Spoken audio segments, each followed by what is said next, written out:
For those who are listening to us for the first time, RCL Philippines is the country's exclusive office partner of NAI Global, a corporate real estate advisory offering various services from leasing, investments, capital markets, hospitality and leisure real estate, consulting, and project selling. Our very first webinar in the beginning of April dealt with the effect of the pandemic on the retail industry. At the time, the effect was total and sudden, except for truly health and community security services. The discussion then centered around trying to keep affected workforce safe and whole. Now, more than 60 days or so later, we are seeing the hesitant comeback of the retail establishments. We focus our discussion today around this industry's road to recovery. Towards the end of the webinar, we will have the opportunity to respond to a few questions. So during the course of today's discussion, we encourage you to post your questions. Let me start with the introduction of our three wonderful guests with extensive experience in the retail industry sector who will join us today. Our first speaker has more than 30 years of experience in the planning, development, and management of innovative mixed-use projects and shopping centers, including major redevelopment of aging retail malls, as well as planning of large-scale townships. She's involved in several mixed-use development and retail projects in the Philippines, China, Macau, Thailand, India, Singapore, Dubai, the US, and Canada. Currently a consultant for Robinson's Land Corporation and Managing Director of WN Retail Development Advisors. Joining us all the way from Canada, Ms. WINNIE NAZARETH. Good evening, WINNIE. Hi, good morning to you guys. Good evening here, yes. Thank you, Raymond. Thank you. Thank you for joining us. Our next speaker has worked in more than 25 countries around the world and gained international insights and work experience from planning, project strategy, and up to the project execution. He's the founder of Waterhouse Wade, a retail design and business consultancy firm. Waterhouse Wade helps brands, retailers, and developers to develop ideas from business partnerships, create new opportunities, and broker business deals. He's been working in the Philippines for the last 25 years and married to a Filipina. Joining us from his home office in Hong Kong, Sir Terry Waterhouse. Good morning, Terry. Good morning, Raymond. Good morning, everyone. Glad that you've all joined us this morning. Thank you. And finally, an optimist, operations and marketing professional, mentoring believer, and a PWD in the workplace advocate, the current Vice President for Operations at Viva International Food and Restaurant Incorporation, known for their brands Botejyu, Paper Moon, Wingzone, Pepi Cubano, and Yogorino. Miss LULU de Castro. Good morning, LULU. Good morning, Mon. Good morning, everybody. Thank you for joining us. Starting May 16, NCR and other key cities transitioned into a modified enhanced community quarantine, which allowed some easement in our lockdown. Malls started to open under certain guidelines, and we've seen more people venturing out of their homes. Businesses starting to open up as well. In this webinar, we hope to find out how the retail industry is starting to bounce back little by little, the operation strategies of retailers being put in place, and what opportunities can be picked up. To set the stage for our discussion this morning, I turn to our first speaker, WINNIE. Good evening, WINNIE, and thank you for joining us today. Thank you, Mon. Good morning, everyone. Thank you to NAI RCL Philippines for inviting me to be part of this webinar series. The past few months have been an unbelievable journey for all of us, not just in the Philippines, but in the whole world. While we hunkered down at our homes, gripped with anxiety about our health and our future, most of us have adapted and used this period to indulge in self-discovery, strengthening our relationships with our families and friends, learning new skills at home, or picking up a hobby and using humor to deal with our situation. Couldn't For agree more, retail, really. yes, for retailers and malls in the Philippines, the industry has gone through a lot of challenges, whether it be economic downturns, natural calamities, political coups, or security threats. We have seen them all. But we have always managed to bounce back, as Filipinos are known to be resilient people. Our malls are also not just places to shop, dine, or be entertained, but it is an extension of our homes and part of our daily lives. So today, our business is not just about driving traffic and sales. We can say we are now in the business of safety. Our ultimate goal is to bring back confidence in our customers and encourage them to return as we slowly reopen our businesses. Reassuring our customers and our employees about their safety starts with an effective communication program that is crystal clear and transparent. The major developers in the Philippines have rolled out their online communication efforts to reassure their shoppers. However, those in our industry agree that some Bangkok malls have shown an effective and engaging way to communicate with their shoppers. I'd like to share this video just quickly for those who have not seen this. This is a video of the mall group of Bangkok, who is behind Siam Paragon, M Quartier, and the Emporium. And literally, there's no use of graphics. They shot this in the mall itself. They showed the journey of the shopper. Can you go back to the slide? Yeah, okay, here. So they showed the journey of the shopper from the time you get into the mall to the time you enter. They showed all their low touch point features, their security features, how they would clean it, how the shoppers would navigate around the mall. Basically, you see what's happening in the mall, and you have a first-hand experience how they are executing all the safety standards and social distancing in the mall.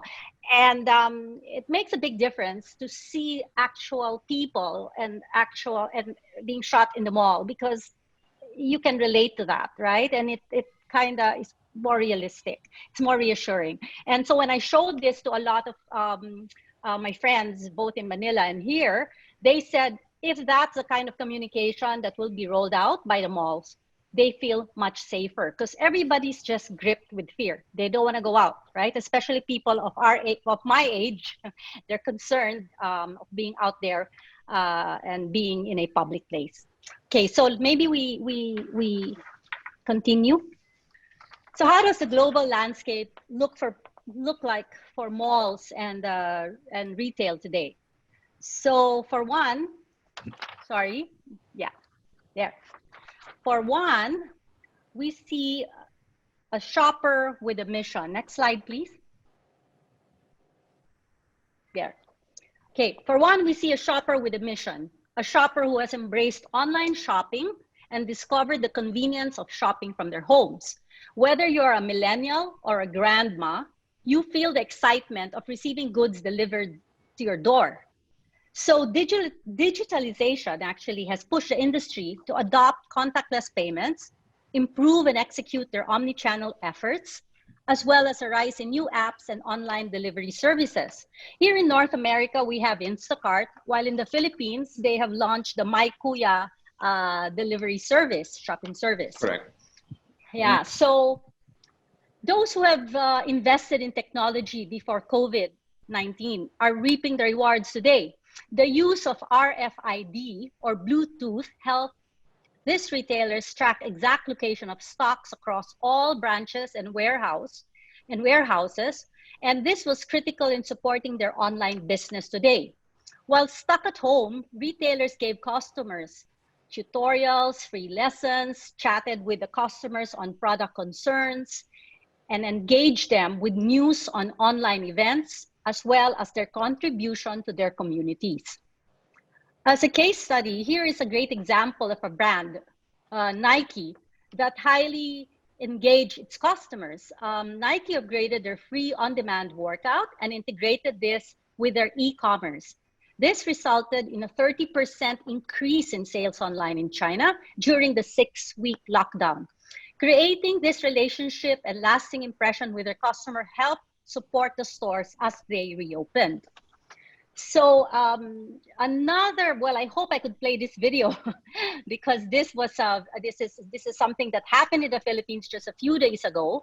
This was put together. This was a brainchild of Saga Events, Robbie Carmona, and featured Rahul Laurel's virtual fashion show. Rahul Laurel, as you know, is the top fashion designer in the Philippines. And he presented a virtual fashion show where models launch his line. So maybe we can play this. Let's see if it works. We'll just show you a snippet, just a few seconds. There.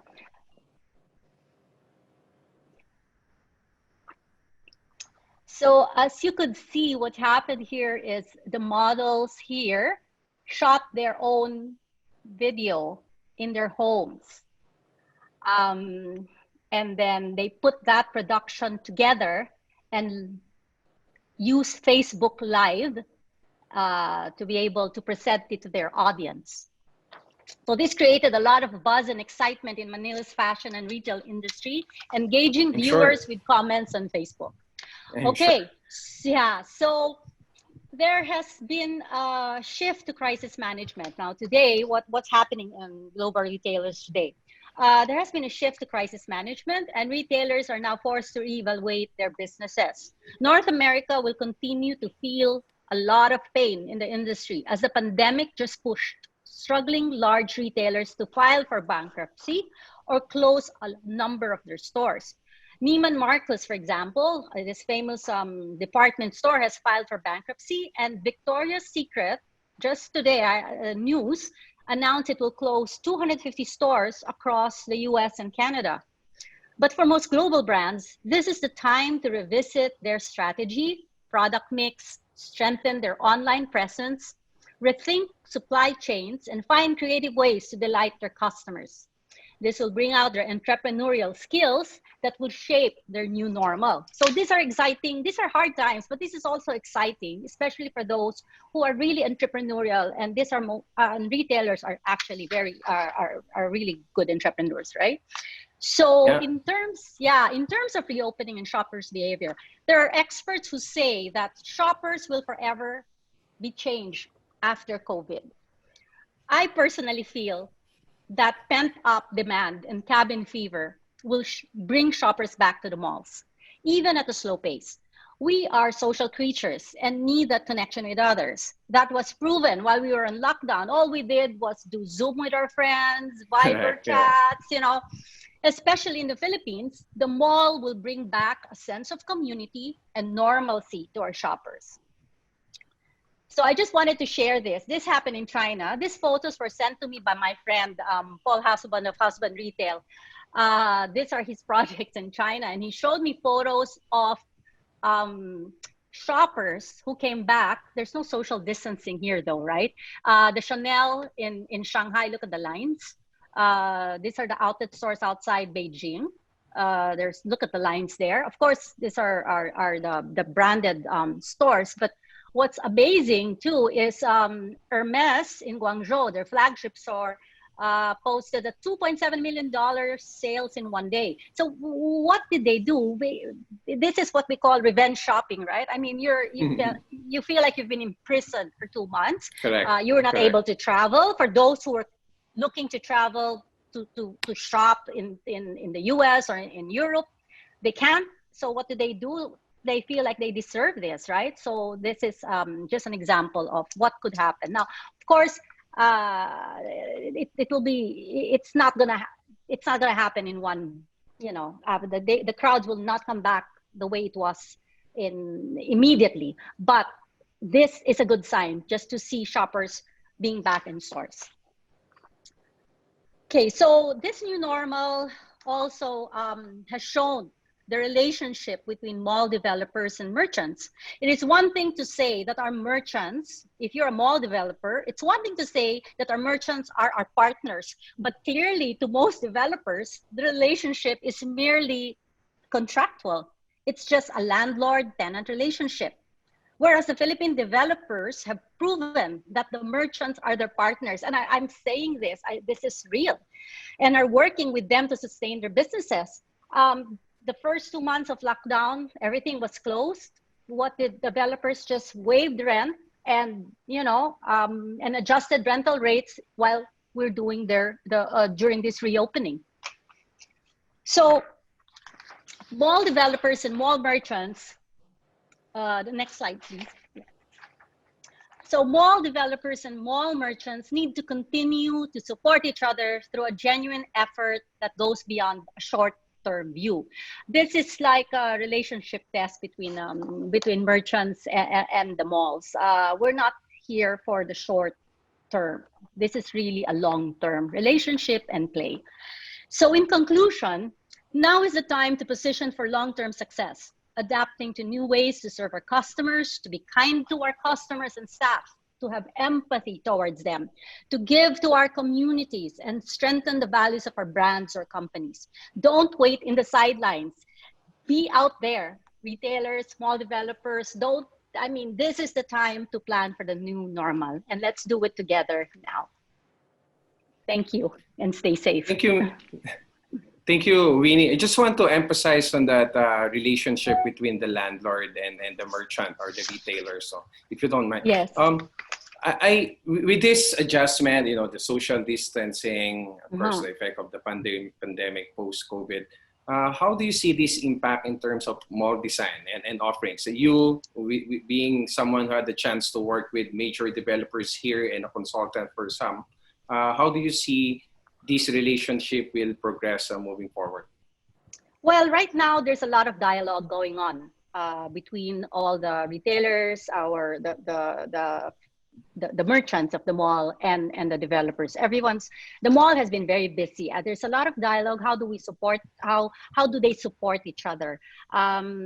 So I think that has always been the case. The retail, the mall business is a relationship business.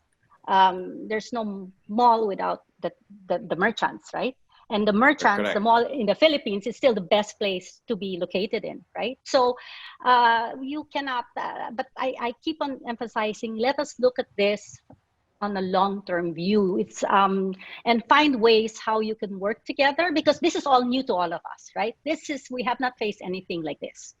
But what I really like and what I really value is the fact that in the Philippines, the developers are working closely with merchants. And I hope the merchants will also kind of be considerate, no? Understand that we are very lucky in the Philippines because this is not happening anywhere else in the world. Yeah. I'm sure. Yeah. Thank you for that, Winnie. It's really interesting to see how both the landlord, the merchants, the retailers are working hand in hand to have a better partnership and fight this pandemic and move forward. Terry, I switched to you. You ran a consultancy firm in Hong Kong, catering to various markets, and of course you've been in the Philippine retail scene for such a long time as well. What do you think differentiates the behavior of the Philippine retail market to the other countries that you've had a chance to work with?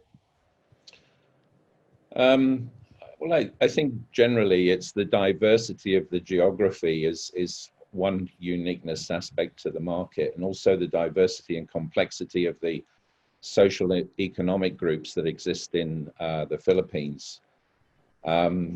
But related to this post-COVID situation, I think it's also a lack of quality civic space, and also the fallback to the mall as where people will gravitate to, and this puts a lot of stress on the mall in comparison to other countries. And I think also I was in the Philippines up until the 18th of March working in Manila. And I was told on the 16th that I had to leave, and I didn't even have a flight to get out of the country. And I was very impressed at the speed and the measures of the lockdown that took place. It happened very, very swiftly, all in a matter of hours, half a day, in fact, in my case. I was absolutely impressed. So crisis management certainly exists in the Philippines for a whole stack of reasons, because it's constantly hit by crisis, albeit this crisis being very unique. But I think in terms of retail sentiment, the Philippines has probably got a lot more retail sentiment than, say, some other parts of the country, despite the fear that consumers will have. There will be a need for those consumers to re-engage with their pastime, which is mauling. It's so integral in terms of the Philippine culture. Correct. Mm.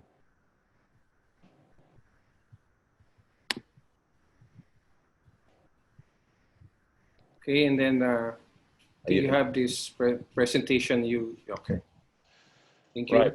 Good morning, everyone, and thank you for joining the NAI RCL Philippines Weber this morning. We're now in a new world. If we can move to the new slide, please. No doubt, this is a global crisis, and it's unprecedented in terms of what's actually transpired from the COVID-19 and what effect it's had on societies and economic situation around the world. New slide, please. And pandemics have been with us way back centuries. This is nothing new to humanity. Back in the 1800s, we had pandemics that basically wiped out virtually half of civilization, and it took 600 years to get a cure for the bubonic plague, or the Black Death as it was called. Now, this is like deja vu. It's all happened over again, but the only thing that we've learned from history is nothing.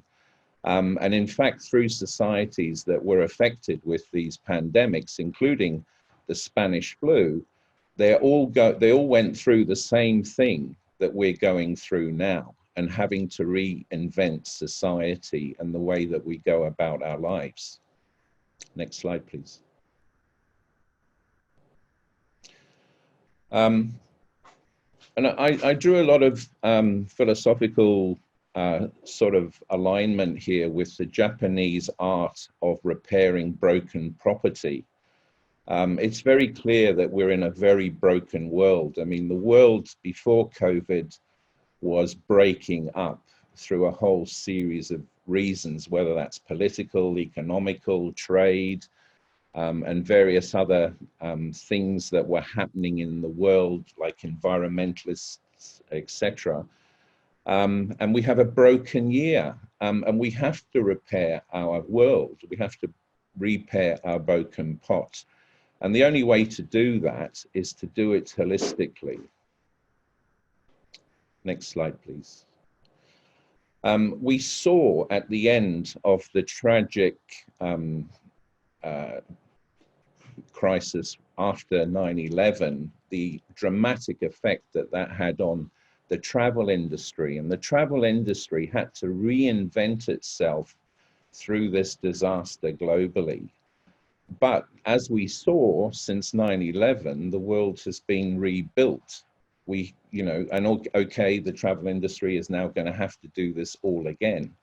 But I think the symbolism of this particular event in 9/11 is symbolic to where we are today. We have to rebuild from where we've come. And whatever organization or mindset, we have to do this holistically. It's got to have a holistic perspective. It's got to be aligned with others. It can't be something that's done on its own. And whatever we do, we have to build a better world. It's got to be better than where we've come from. And I think we've all learned during this lockdown that we have had an opportunity to revalue life. And I think it's very important that we consider the better world in everything that we do. Filipinos are renowned for their resilience, hope, and humanitarian spirit to rebuild from disaster. There's probably not a society in the world that can still have a smile on their face after these tragic events that happen regularly, almost every year, and sometimes more than once. So I think the Filipino culture, community, family, and hospitality, the common values and faith and kinship are key attributes to the Filipinos, and in particular, the retail industry that will be the core and also the building blocks for your future recovery, because you have these values and assets and stand true to them. These are very key attributes that are important for the survival that you are going to have to do in the coming months. Now, this is a slide about living in a bubble. Now, we're already talking about living in bubbles. New Zealand and Australia are creating their bubble. There may be bubbles in other parts of the world like Europe, and America may become its own bubble. Will the Philippines become a bubble? Will there be a bubble in ASEAN, for instance? We don't know. These are all things that are going to actually be considered. And if so, what impact is this going to actually have on the country? It's going to be very interesting to see how we all are now going to adjust to being restricted and having freedom of movement seriously curtailed in terms of travel, and what impact this is going to have on the retail industry. So we're moving from isolation to socialization, and who would have thought that standing 2 meters apart could be so deadly? And this is actually affecting people's soul, because we're so human, we're so interconnected. And this has now created a new war, if you like, in fighting the invisible enemy. So human community has become ever so more important. Humans are actually hardwired to participate in communities because they offer a sense of connection. And I think the key word here, which WINNIE mentioned in her presentation, is empathy. Empathy at all levels, from top down and bottom up.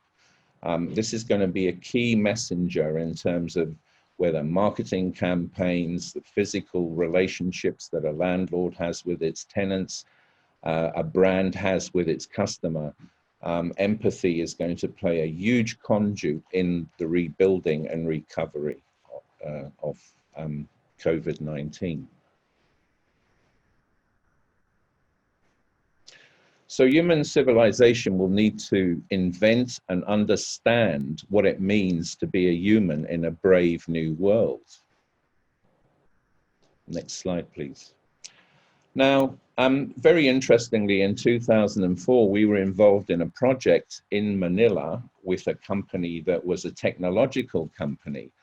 And we used the Maslow hierarchy in our initial consultancy with this particular client. And we noticed, and through our research, that the Filipinos are the most socially, technologically savvy people in the world. And internet and anything to do with technology, Filipinos are up to speed and probably ahead of most civilizations around the world. Now, interestingly enough, that Filipinos will also pay more for a load on their phone than they will a bowl of rice. So during this lockdown period, Maslow's hierarchy of needs couldn't have been so more pertinent here, particularly on the technological and internet side. And it's also interesting to note that Mintel, sort of 40% of consumers, are very worried about the loss of their particular own personal lifestyle. And what does that mean to us all? We all know. And Google did some very extensive research. And this is only one slide of many from their report, but I think we all know that mobile is transforming everyday shopping behavior as well as our behavior full stop. And the technology and the sort of impact that this has on retail business in the future is going to be huge. So consumers are now going to care beyond price. And as Winnie mentioned in her presentation, we're in the safety business now. It's about creating a safe environment, a community that has well-being. And customers are now soul searching. Customers and people have been locked up in their homes. They've been soul searching, you know, looking at things differently. They look at life differently now. So this is, I think this is very key to bear in mind too. There's a new mindset in the post-COVID world. Here are some words that basically are what people are thinking. There's fear, there's panic, there's uncertainty, there's doubt, there's need for survival, there's safety, there's confidence. People are also optimistic. But I think instinct is a key word too, because people are going to be more instinctive. They're going to be, as we used to be streetwise, going out on the streets and protecting our own back, our instincts is going to kick in from a different perspective now. There's a sense of trust. There's also stigma involved with this. So we are in an anxious world, which basically consumers are looking for something that will give them comfort. And I think this psychology is very important to understand, because it's a different mindset that people had in the hustle and bustle of the world that we've come from. And I think this really summarizes things up and puts things into context. This is Jack Ma, the Alibaba gentleman. Basically what he's saying here, for people in business, 2020, it's really just a year of staying alive. Don't even think about your dreams or plans. Just make sure you stay alive. And if you can stay alive, then you would have made a profit already. It's about oneself, it's about people, it's about the family, it's about the business, it's about public health, and it's about the health of the economy. So I think the values of the world has to change. Adaptation is key. Survival is adaptation. Adaptation is change, and change is reading the environment at the time. We're in an environment that's constantly changing. And as each day, as it reopens, there is going to be new circumstances, new things happening that we've never been exposed to. So people have to remain flexible and be adaptive. Next slide, please. And you're going to need to have a survival kit mindset. You're going to have a kit, you're going to have a knowledge. And this basically a will to live and sustain business is absolutely key. You can't survive if you haven't got the courage, the tenacity, and the ability to survive in this environment. So the path to the next normal is don't panic. Returning to business, operational health, after the severe shutdown will require resolve, resilience, reimagination, refurbish, rejuvenation, to reinvent, to reboot, to refocus, rethink, and rebound. Many things to do for a lot of people. And I think these are key words that will help give you some form of stimulus to engage in that process. Okay, but too close for comfort. In Manila ranks the world's 5th largest urban area. The urban population density sits approximately 38,000 per square mile. June Palafox, the Philippine architect, said, "We've lost our lungs of our city. There's no more tall trees, and there's no more fountains, and there's no more shade to sit in the hot. There's no space." Most people have little concern of personal space. or they just don't have space. This is a major issue for the post-COVID world. Everybody gravitates to the urban living room. Now, this could be any mall. It doesn't have to be the Mall of Asia. It could be any mall in Manila. But considering Manila has the Philippines have 6 of the world's biggest shopping malls. These are mini cities. These are places that have taken over from being community centers or plazas in town centers. They're key to the Philippine lifestyle. This is where people gravitate to, their gathering places. So only in the Philippines, malling is used as a verb. So how will the new malling look like?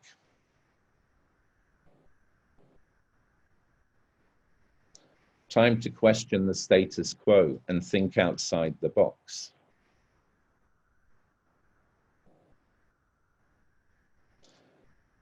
Now, we all have proximity. We all understand the concept of proximity and personal space.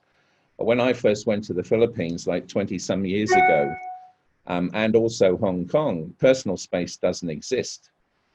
You are shoulder to shoulder. And in fact, if you create an environment that pulls people apart, they feel uncomfortable in it. So the Asian consumer likes crowds. Now, how do you pull people 2 meters apart and keep them 2 meters apart in this new world? So the study of personal space is going to become very important in how that exists in environments. And there's a lot of debate about 2 meters. In fact, MIT in America is saying that it should be up to 8 meters. And this is a study that they've done with regards to how vaporization of people's germs spread. And yet in Denmark, they've reduced it from 2 meters to 1 meter. There's different thinking. And even if you take Taiwan into existence, which has been one of the lowest affected countries in the entire world, and they went about their normal business without any lockdown, and yet they're okay. They've gone back to normal life, albeit with social distancing in public events and things like that. Now, as a developer, a brand, a retailer, a designer, planning, ergonomics, and productivity are going to be absolutely key in going forward, particularly with store design. Critical dimensions, inventory, merchandising, back of house, accessibility in terms of customer journey, customer circulation capacity, spatial planning, multi-channels. All of these are key to in terms of re-engineering and replanning the customer experience and how productive the store will become. Now in supermarkets, for instance, my local supermarket, there's no social distancing in there because they just dump all the product on the floor that they can't stack on the shelves. And of course, everybody's stuck in these little cul-de-sacs and can't move around and get stuck. So all of this contravenes the rules and regulations and policies being put in place by government. So there's a lot of work to be done here. So how do customers establish their new comfort zone, new customer journeys, circulation, layout strategies to control the volume of people in stores? We saw in WINNIE's presentation the queues outside the stores in China. Now, you can't have all of those peoples in your store either. You've got to have to control all of that. So there's a lot of work to be done in store management and planning and customer flow, customer circulation, and still maintaining a good experience of service. And also, as mentioned in WINNIE's presentation too, that it's a very tactile business, retail. It's a feely touchy business. And we're going to become less feely touchy. And perhaps there's more touching of touch screens as opposed to physical product. This is all things that we have to take into account. I think one of the things that's going to become a key to this is that during lockdown, people's senses have become hyper. And whether that's through sound, good music, or sounds of nature, smells, we all know how successful coffee and bread have been in the past. Taste, obviously, is going to be challenged because people are going to be eating out less. Light will play a big part of this in terms of adjustment of light and the ability to create mood and ambience. And also, I think instinct will play a huge part in customer sensory experience as well, because people are going to be looking at a lot of instinct, feeling how they feel in an environment and various other things, what their comfort levels are. Retail will have to become a lot more scientific, analytical, to gain customer insights during this period. And a lot of retailers are already doing data and analytics now. And I'm sure this is going to also become sort of an area of retail that will be very, very useful in the next few months in terms of analyzing what's actually happening.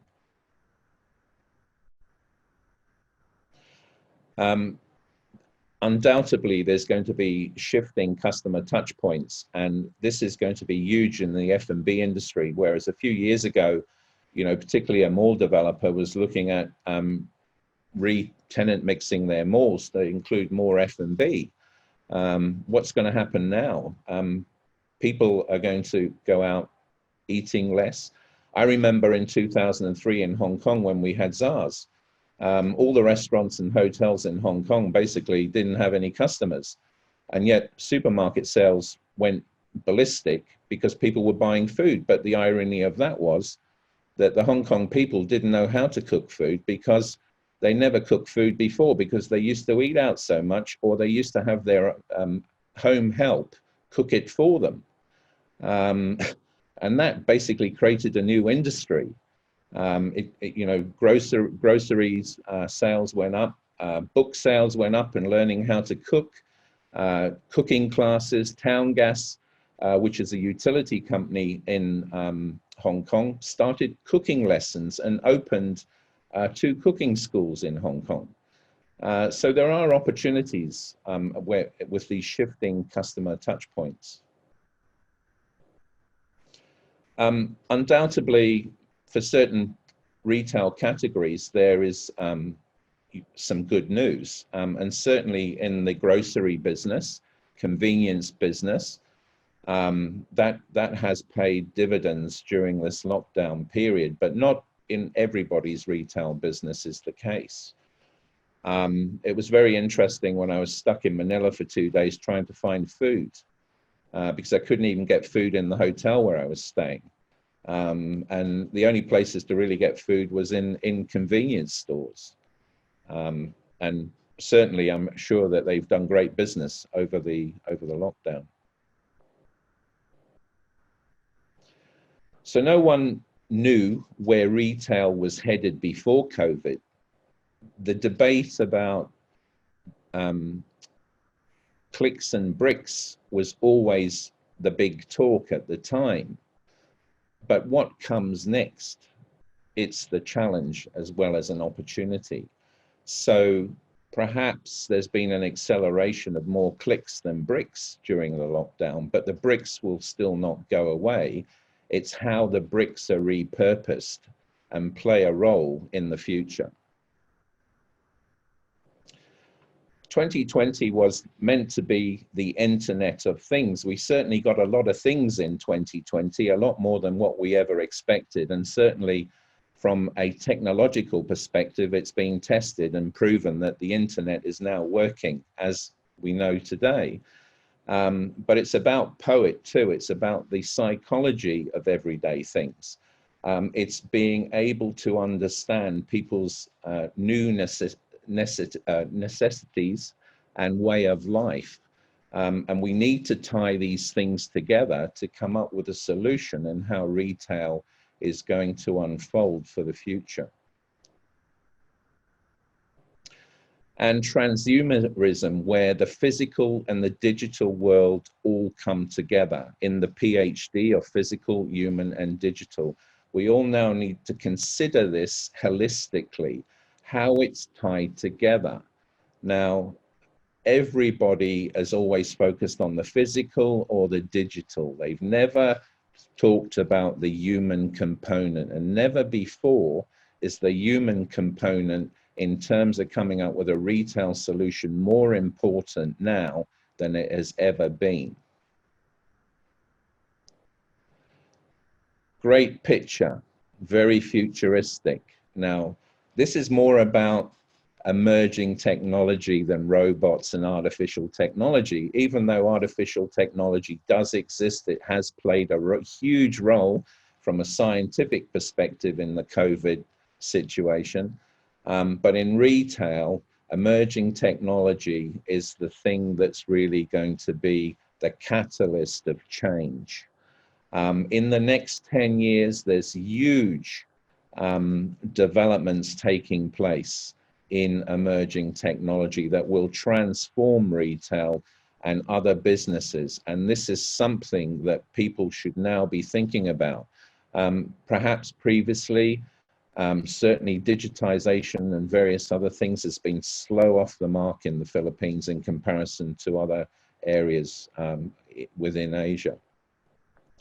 Thank you. And it's time to recalibrate, creating a new customer experience, the interface between the physical and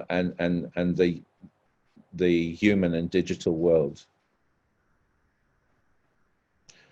I think this slide is one of the most important in my presentation. We all are socially distancing ourselves, and probably will have to continue to do this for a period of time. But as a brand, you cannot afford to socially distance yourself. You have to stay engaged with your consumers every day. This requires considerable refocus on your brand vision, mission, and values, and whether those values are relevant to this post-COVID world, and also the fact that you as a brand have a responsibility. And so to maintain that customer loyalty, and also the services that you provide, whether it's in service, product, or experience, that you have that emotional relationship with your customers during this next few months, and certainly into the new year. I think for all developers in particular, and major retailers, you need to have a control tower. You need to set up a crisis management team that looks at day-to-day operations, that looks at a new health and safety policy, risk management, training and awareness of all staff across the board. There's a new mindset here. You need to look at resource management, help desk, oversee what's going on, and have observations constantly to make sure that improvements are made, and managers who manage this process. Nothing is certain at this point. Everything has changed and is going to continue to change, but one of the hardest things to change is the operating culture and mindset. Everybody's mindset is going to have to change. So it's important that you open your minds and look at things differently. You may wonder the relevance of this slide, but if you don't innovate, you become defunct. We all know Kodak had it in their hands. They had the future of photography in their hands, but they let it slip. Don't procrastinate. And procrastination has been one of my biggest frustrations with people in the Philippines. Do not procrastinate. You have to act now.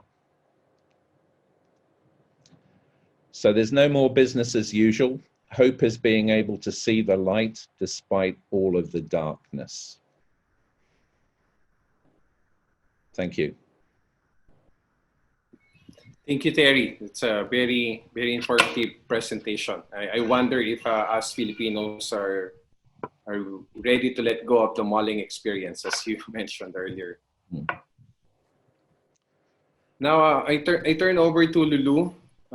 Lulu, your business is categorized as an essential service and was Yes, allowed to have limited operation during the lockdown, correct? that's So correct. now that we have the modified ECQ in place, Mhm. what are the changes implemented in your stores? I mean, in terms of expansion of your services, how do you deal with safety, of course, of your people, your customers? There's a Botejyu near my place, and I've seen, I mean, still people lining up for their orders. So, what maybe you can share with us how you're operating during this MECQ? Yeah.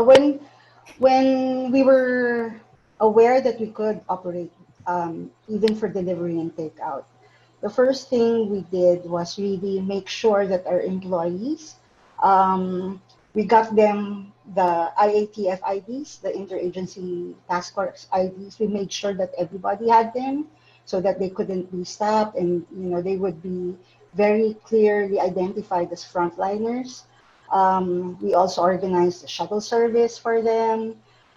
We've already issued face masks as well as washable ones so that it's already part of their uniforms. They take vitamin C at the store every day to make sure that they're taken care of and their resistance is stronger. The only thing that changed so far from how the stores are operating from ECQ to MECQ is really when the malls opened up. Some of the LGUs asked that our employees or our team members have rapid tests. There were just two LGUs, and the malls were very, like Winnie was saying, our partners here, very kindly offered to facilitate some of the rapid tests. So if the merchant wanted to do their own or they wanted to do it through the malls, they could do that. And thankfully, none of our team members have been identified as positive or PUIs or so all good. There's still no dine-in even with MECQ.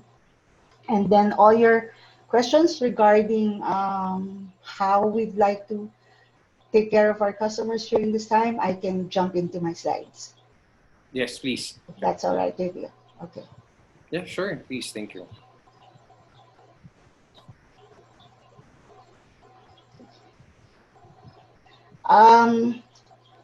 Now, Winnie and Terry have been discussing that it's been a very, very challenging time for all of us. Uh, and in the topic today is really the road to recovery. And when Mon asked me to talk about this, it made me reflect a bit because the meaning of recovery is like in most areas in life, being in recovery means a person making progress, though he or she isn't cured. Or other times it means the path to a definite cure. And this is very personal to me because I'm a cancer victim. And I understand firsthand what the word recovery is mentioned. It means when you battle a life-threatening illness, um, like Terry said, mind setting is important. Changes in your action and your behavior is also important. And having the tenacity to execute the necessary changes have to be there because recovery hardly happens overnight, right? So given ECQ, we're now in MECQ, there are areas in GCQ, and what's next? WXYZ? I mean, for whatever, regardless of the scenarios that play out during this time, there's no denying that the coming months will be difficult for brands all across industries. While yes, we're retailers, food merchants, all brands across all industries are affected, like Terry and Winnie were mentioning. So there is a need to consider action steps in three categories when you're in recovery. Again, coming from my experience as a cancer victim. First, you need to survive. That's the first mindset. The second is you need to return to stability at some point. Once you're much better, you eat the right food, you do what's necessary to become more stable. And then because there have been changes in your body or in situations, you now have to decide to power through to what's the next normal, because nothing's going to be the same. And Kantar did a study early this year in attempt to understand how people are feeling and acting around the world. And Kantar's COVID-19 barometer report had 25,000 people across 30 countries answering questions like, how are people feeling today? What are their major concerns, fears, expectations? How are attitudes and purchase behavior change? How do they consume media? And all those other implications for brand and marketing. And as a summary, they determined that what brands need to do in the pandemic world is to look after your employees and help in local and global efforts where it's possible. Don't stop advertising for the long term. And of course, you have to meet your customers' expectations, and they want to be helped. So pretty much what this says is build trust. Continue to build trust between your employees, how you communicate your brand and what it stands for, and literally, not just figuratively, helping your consumers right now. The questions that they posed was, what should the key focus areas of big corporations and brands across industries? And so these are the expectations of the top 6 expectations that came out of the study for brands. And while it says here big corporations, I really believe it's applicable to all brands, whether you're a mom and pop, whether you're a one store, whether you're in FMCG, where it applies to all because we all have customers. And this is what they expect. 59% said they expect the promise of health and well-being from the brands. 57% said it should be safe to use. 55% said affordable pricing, deals, and promotions during this time of the pandemic. 41% said easy availability of products and services. 35% said high quality. And 8% said communication should be as usual. So how do brands, well, specifically restaurants, I'll be talking about that in detail, address these expectations and start recovery? Or what are the necessary actions to cater to consumers' new dining needs and preferences? So expectation is the promise of health and well-being. There are 3 things that can be done. Just be consistent.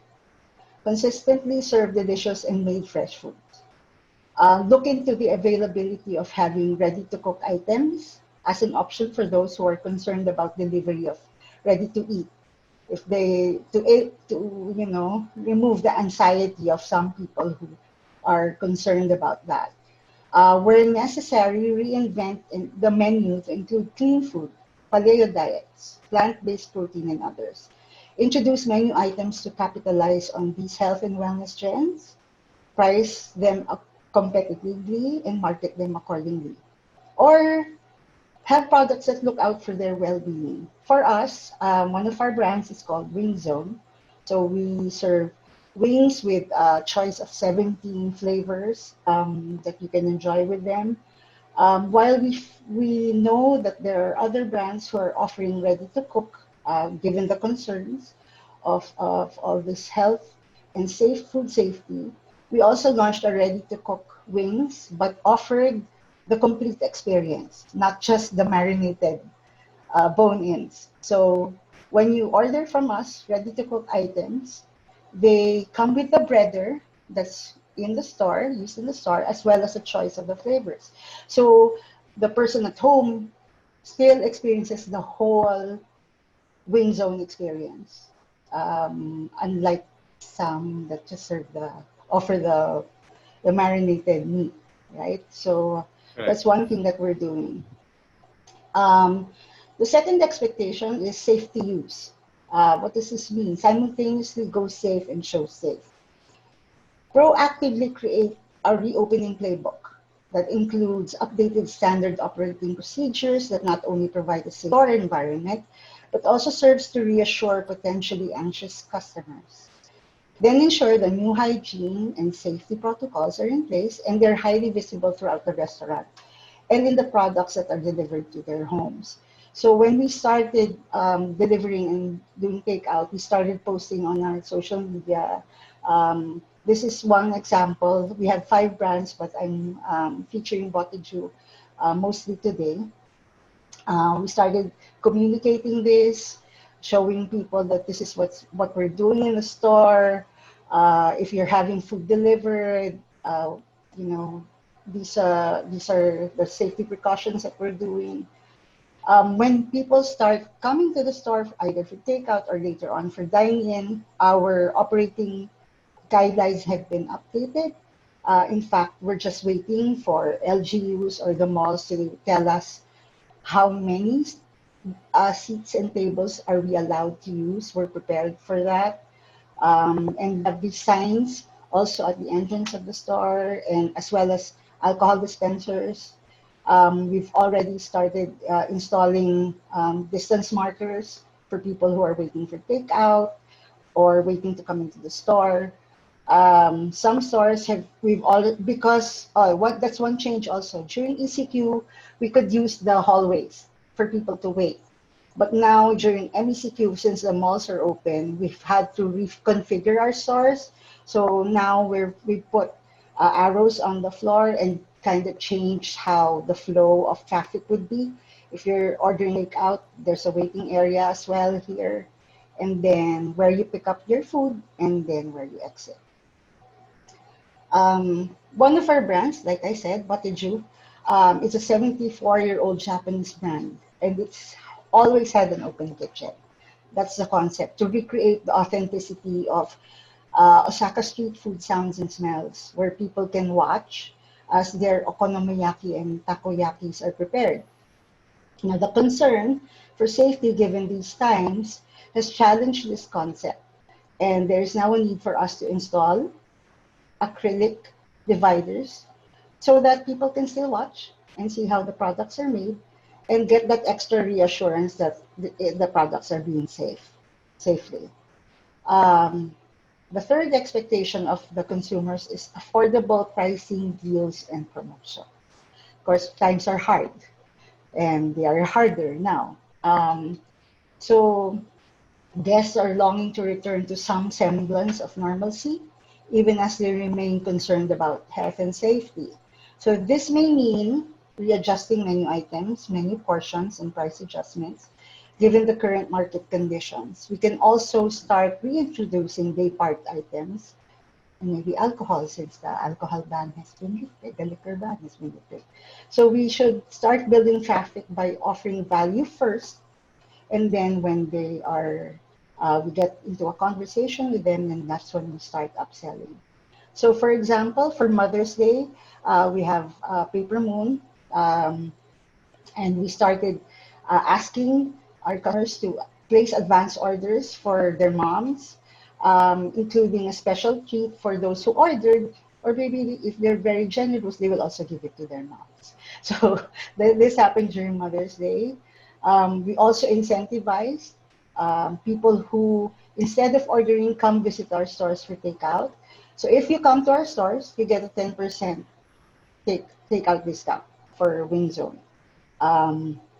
We've also introduced merienda option for Botejyu by highlighting our assorted pork and chicken buns. So that's one thing that we've been doing.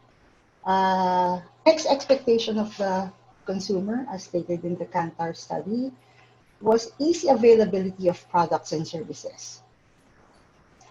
A shift towards off-premise dining options and physical distancing behaviors will most probably outlast the crisis, as Terry and Winnie have mentioned earlier. The digital customer experience will be critical to retaining current customers and capturing next generation loyalty. We should engage customers with personalized offers across multiple digital channels, use consumer data to make decisions about merchandising, pricing, and promotions. So very clearly, before ECQ, a small part of our business was delivery. And we had already partnered with several of the bigger delivery aggregator partners. So when ECQ started and we decided that we would open for takeout and delivery, this was something that we really started to work on. Another thing we're considering moving forward is optimizing our footprint. All our stores are inside malls. And the challenge to have the delivery riders look for our store if they're on the third floor, or quicker access for takeout. These are things that we are now considering as we look forward to opening more stores in the future, as well as, of course, digitizing our customer engagement. Right away, we started communicating as soon as we opened that we were available for delivery through our delivery aggregator partners, like I said.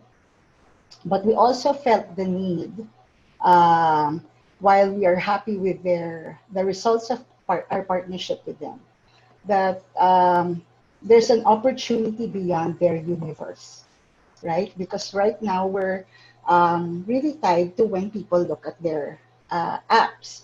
So earlier this week, and as of yesterday, we did a pilot launch already of in-house delivery, where people can just now order, call our stores directly, pay, and then either through bank transfer or they can pay in COD.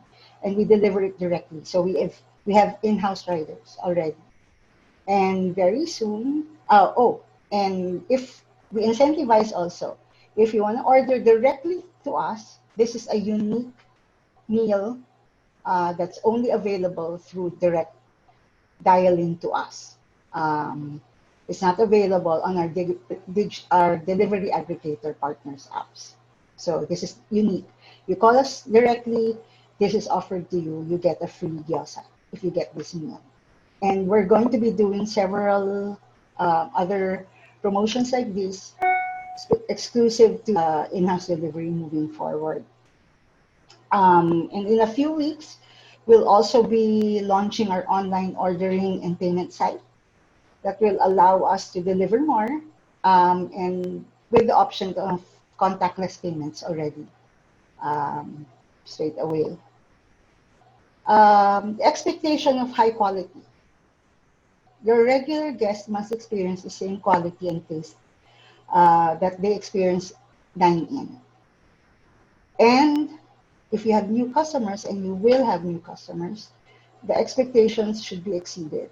So you cannot compromise on your product's quality during this time, regardless of the situation. So for us, our Botejyu items, 70% of the ingredients still come from abroad. Our wing zone flavors are still unique to us. Our slow roasted pork is still made every day. The same with our milk teas. Their tea is steeped every day. And our advanced orders for cakes are only made when you order them. In fact, our strawberry shortcake still has almost a kilo of fresh strawberries at every order. So, we don't compromise quality because the customers expect it. And last of the expectations is communication as usual. So we should over-communicate what our brands or our restaurants or our businesses are doing to address these expectations and reactivate customers using a segmented approach. So what does that mean? We build our business, especially in retail, through trial, repeat, frequency, and loyalty. So for potential customers in this new dining landscape, because this is totally new, people who used to patronize other restaurants, they're up for grabs. because it's a level playing field for everyone. So it's an ideal time to reevaluate how you communicate. You know, people who used to be the number one, let's say, coffee brand, or number two coffee brand, if they did not communicate at all during this time, if they weren't open, if they weren't serving their customers, if they weren't saying anything at all, and someone else was, guess who people will remember after this? So we've never stopped advertising. Uh, so Visibility. It's yeah, very important. yeah. And I agree. Um, Yep. yeah, building brands or making sure that your business stays um, afloat. Correct. Ubiquity is still the name of the game. You know, you have to be everywhere. Um, and like I said, if you weren't heard during this time, people will say, oh, they didn't care enough to talk to me, right? So, Correct. and part of communication is also listening. It's two-way. And when we started our delivery for Botejyu, we've never had ramen, which is the selling item on our dine-in menu, in our delivery menu. A lot of it was concerns from our principals in Japan about how we would be able to deliver the experience. Um, but we knew that the customers wanted it. So we, team, you know, hunkered down and got the principals to approve it. So you can have ramen delivered to you and for takeout. Um, and that only started during this ECQ. And for our brand, that really is a business model that's challenged from the get-go. You need foot traffic for to be able to sell, you know, frozen items that will melt if you don't eat them right away, right? So we have to communicate that, you know, create a crave. Although as of today, the R&D is also working on how to get this to the customers through delivery. So um, I guess what we're all trying to say here is the road to recovery is paved with opportunities to be creative and experiment. So no one knows the right way to navigate through this pandemic.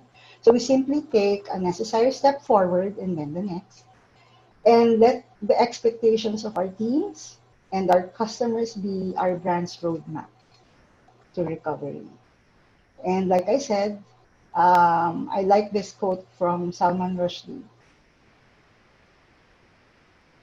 Live on, survive, for the earth gives wonders. It may swallow your heart, but the wonders keep on coming. So you stand before them bareheaded, shriven. What is expected of you is attention. So really, at the end of each day, it's okay if all we did today was survive, because there's tomorrow. So thank you and stay safe. And continue to be happy. Thank you, Winnie. I like how your company continue to engage your customer, engage in that communication, how you get what they want, how you offer the services, how you communicate your promos to these people despite the challenges of the pandemic.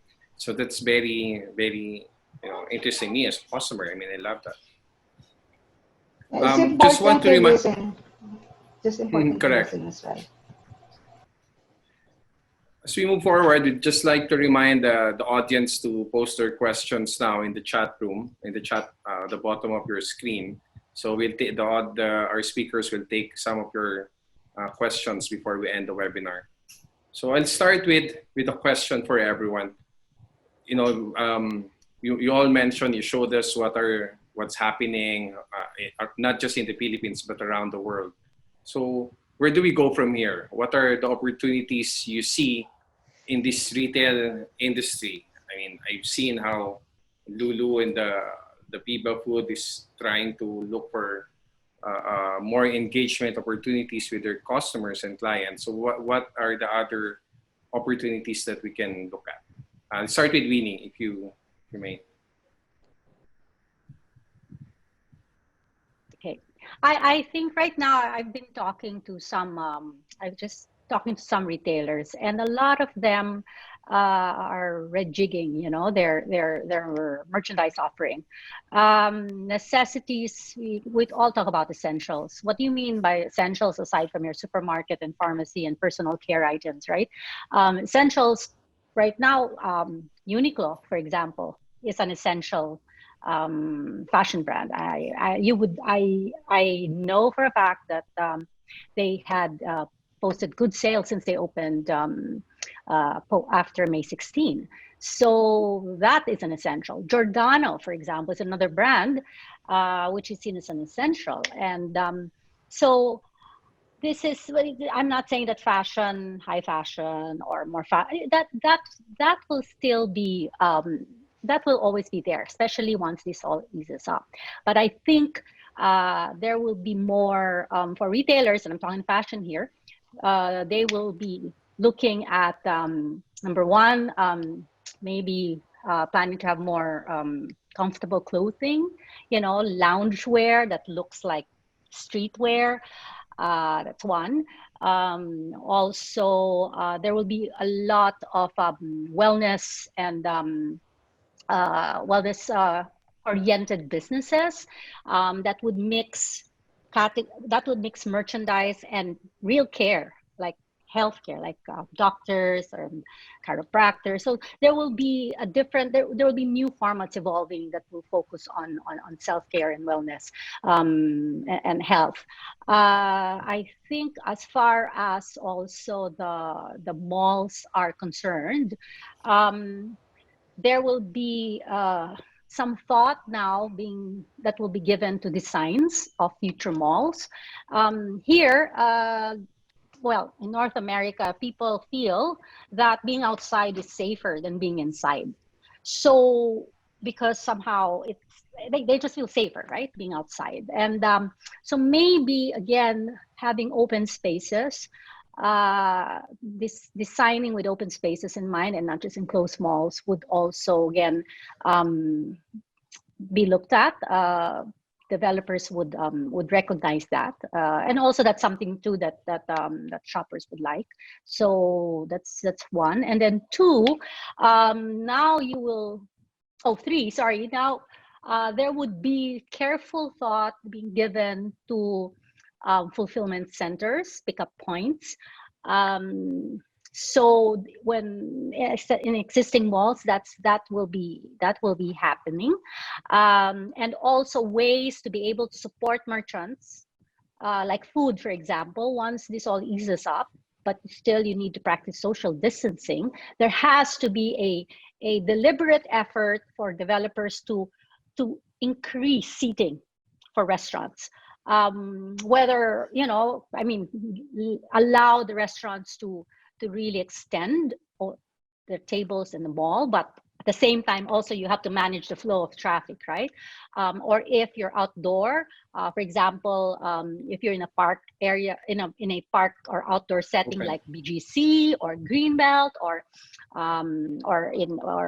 Robinson's Magnolia, or you know, then that's an opportunity to kind of use those open spaces. And I think if you do it in a fun way, if you are very creative in how to kind of present your product, whether food or merchandise, and simplifying everything, I think that's what will happen right now. The opportunity right now is to simplify your menu, simplify your inventory, at least for the short term. Right, until, because this is, and just address what is relevant today to your shoppers. So that's it, Mon. Thank you, Winnie. How about you, Terry? From your end, what do you see are the opportunities, and where are we going from here? Sorry, I had to switch my microphone off because there was construction activity in my block. So basically I would agree with everything that Winnie has said. I mean, wellness is probably the top of the list. Personal care, health and beauty is another one.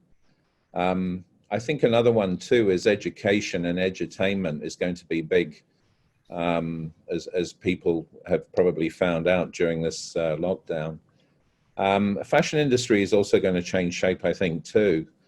You know, obviously, big fashion brands are capitalizing on this at the moment, but people's sense of dress has probably changed during this lockdown period. But I'd also like to be provocative and say that people have short memories. And it's amazing, despite the fact of all the gloom and doom and seriousness that's been put around this, that as we've seen, particularly here in Hong Kong over the past 2 weeks, when the lockdown was lifted with regards to, you know, returning to restaurants and bars opening up, as we've seen just literally last weekend in the Philippines with malls, okay, the numbers might be down, but you still have crowds. And people have short memories, and it's amazing how they will go back to normal very, very quickly. You know, that was certainly the case in 2003 with SARS. It seems to be the way that some of the world is going at the moment. Now, whether or not that can sustain itself and without casualty is the big question. But I think the impact on retail generally, in terms of basic day-to-day essentials, it's not going to change. But I think there's different categories where it will change. I think there's going to be an elevation in technology, where, you know, technology is also going to play a role in this. And certainly as we become more tech savvy during this period. So they're kind of sort of key visible categories that I see at the moment. Thank you, Terry. Lulu, from your perspective, being in the retail industry, what are the opportunities for your business in this, you know, new normal? I think pretty much also what Winnie mentioned. We have to rethink how we locate our stores. I think that's all critical. Again, like essential, we're an essential, so food is an essential. How easy would the access be for us? Like I was sharing with you yesterday, all ours are in malls. We were building one that was off mall, but was caught in the ECQ. And that would be a really good case study for us as a proof of concept moving forward, if it's something that we rethink when we do our business planning in terms of locations and the sizes of our stores. While yes, this is temporary. At some point, we'll get our groove back. But if you have to build in the next, I don't know, year or so, you really have to rethink, are you supposed to build bigger stores? Or how do you temporarily address the need is not to really dine out yet or eat out yet, but serve wherever you can, whether it's off premise or in. So those are things that I think we need to rethink as retailers. Thank you, Lulu. Sorry, Raymond. Before I let, yep, sorry. Just like to say that also it's going to be about back to basics. Yeah. Yeah. And particularly in food supply. There's a huge opportunity in the Philippines for agriculture and food supply, whether or not that can be realized through this. Thank you. So before I let you guys go, we just want to answer, some few questions from our audience. We're receiving a lot, but I'll probably just pick one for each of you. There's one here addressed specifically to Winnie. Yes, Mon. So I think the question. What's the question, Mon? Trying to get it back. Okay, here. Okay, Yeah. it's yeah. There are two questions. It's really good to hear that both mall operators and tenants are working together to survive the pandemic. What are mall operators going to do with current construction projects? That's number one. And number two is, how will the government and bank support operators and tenants? Both governments and banks have benefited from this industry, and I think it's time they support them during this crisis. So this is a question from RJ Mac. Okay. Okay. On the question about the construction, currently there's some malls or buildings, whether office or that are being constructed at the moment, but have stopped because of this COVID, right? So each developer has a different view on this, but I will not mention who, but some have decided to delay if they're in early stages. When I say delay, perhaps it's a delay, but if it's delay with a wait and see, right? Depending on what happens in the next 2, 3, 6 months, end of the year. But some developers have decided to delay. Some developers have looked at their projects in the pipeline in the next, because construction takes about 2 years, right? For a mall, approximately 2 years, and about a year to plan it. So it's 3 years from the time you decide you want to plan a mall.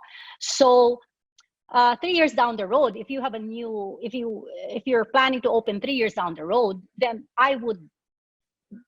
most developers would say yes, that's a go, right? So definitely, even retailers, for example, there will be no expansion this year, for sure. They won't do that because right now it's all about survival, right? Next year, a lot of them are thinking of expanding, perhaps depending on what happens this year.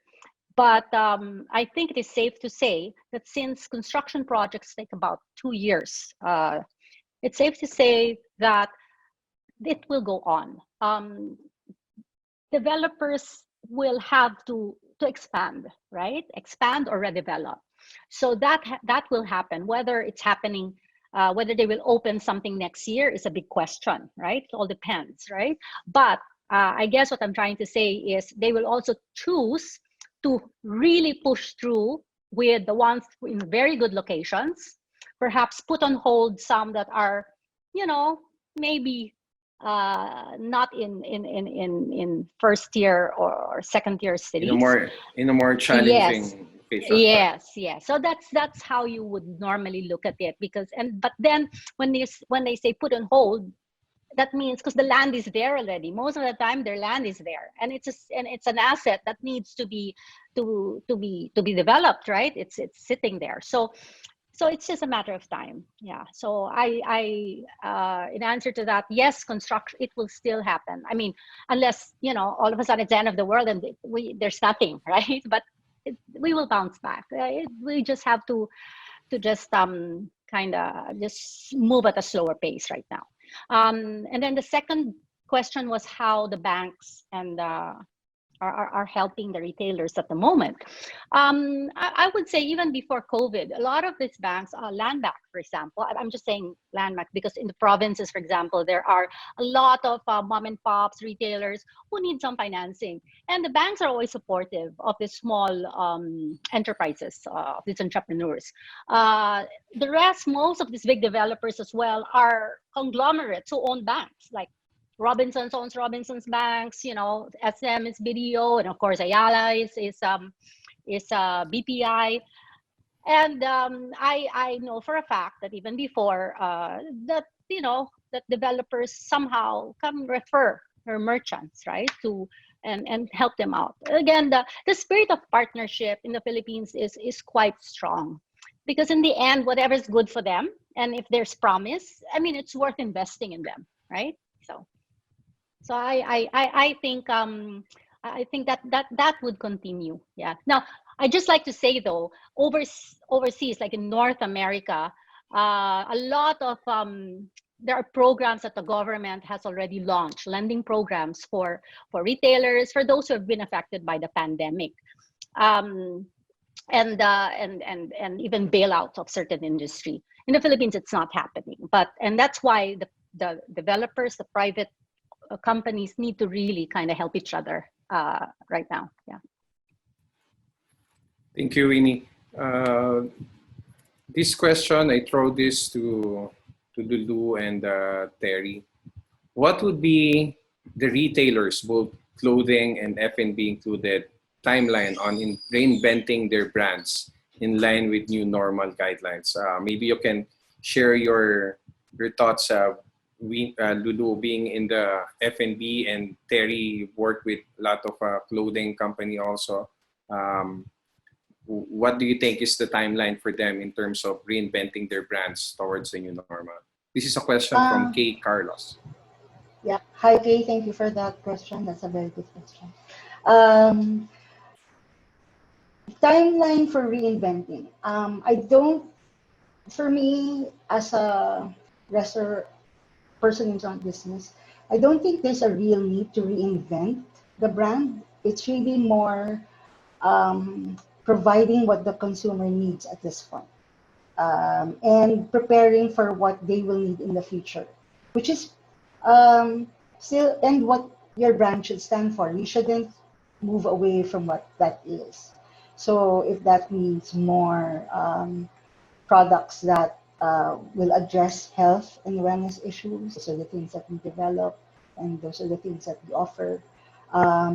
If there's any, like when you go back to the restaurants, people will be in masks. It's part of their uniform. That's to be expected.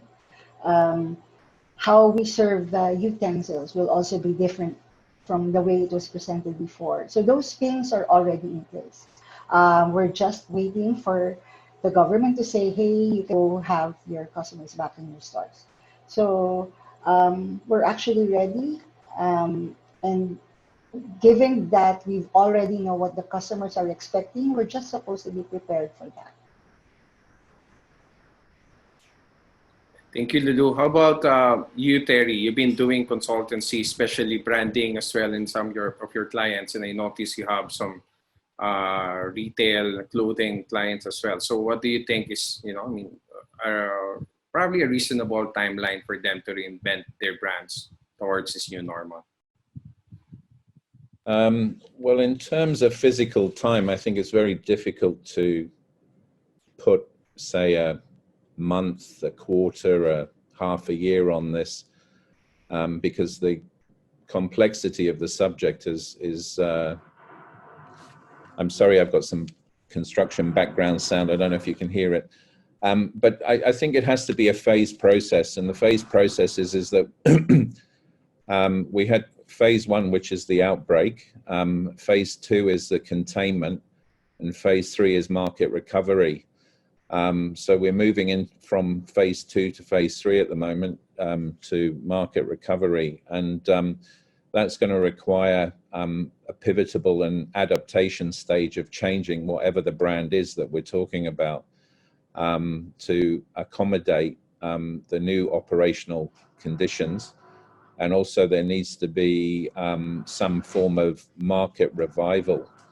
That's got to be based on particular insights of the market readiness.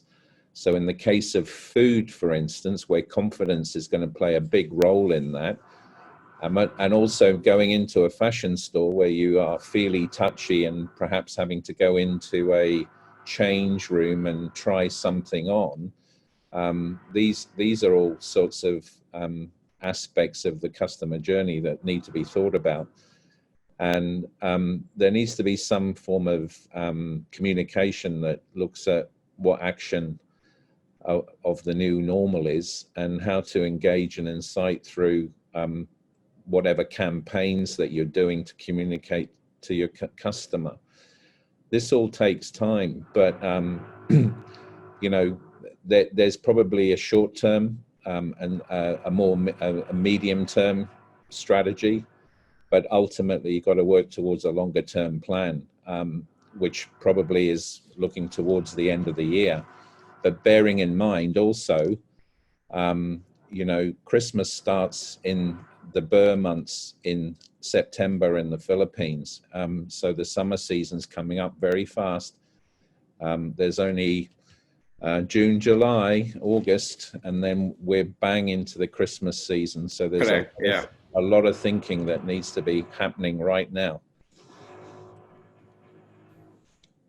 So I would imagine on that alone, that's the timeline. Perfect. One last question before we close this webinar. This is a question from Paul Cernan. Topics what to be done has been discussed. What shouldn't retailers be doing in this time of pandemic or even after the crisis? Want to start, Terry? Sorry, I didn't hear your question. His question is, what shouldn't retailers be doing in this time of pandemic or even after the crisis? Since we said about the things we should be doing, he's asking what are the things we shouldn't be doing? I mean, retailers shouldn't be doing in this time of pandemic.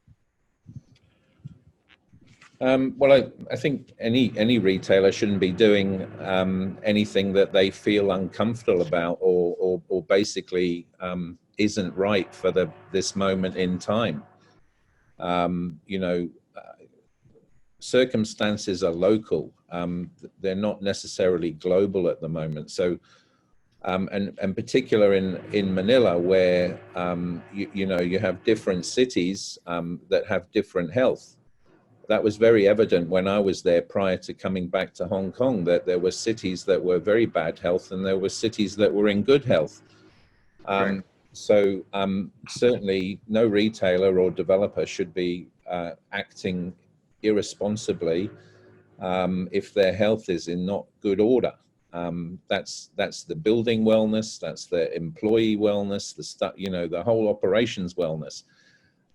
So it really is from that level down, and making sure that whatever operations that you're putting back into place, back into mobilization and getting operationally ready, that you have all the strategies in place to be able to respond to any crisis that is going to be given to you on a day-to-day basis.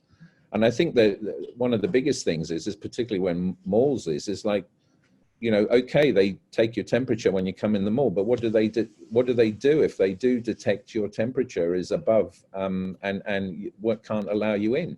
Do they leave you standing outside? What happens to that person? Do they have to travel back home on the MTR and infect the whole carriage? So it's a huge question to answer. It's very difficult. There's a lot of thinking that has to be involved in that process. Mon, can I take a stab? Sure, please. I just wanted to add something to what Terry just said. I think now is not the time to go after your pie in the sky dream. If you had a concept that you were thinking of pre-COVID, something new, you know, something that's going to be edgy, you know. If you want to roll out a new concept, this is not the time. This is a time because this is about survival. This is about making sure that you survive this, that you become viable at the end of this. You know, that you'll be able to go and overcome whatever business challenge you have. But in the same breath, if this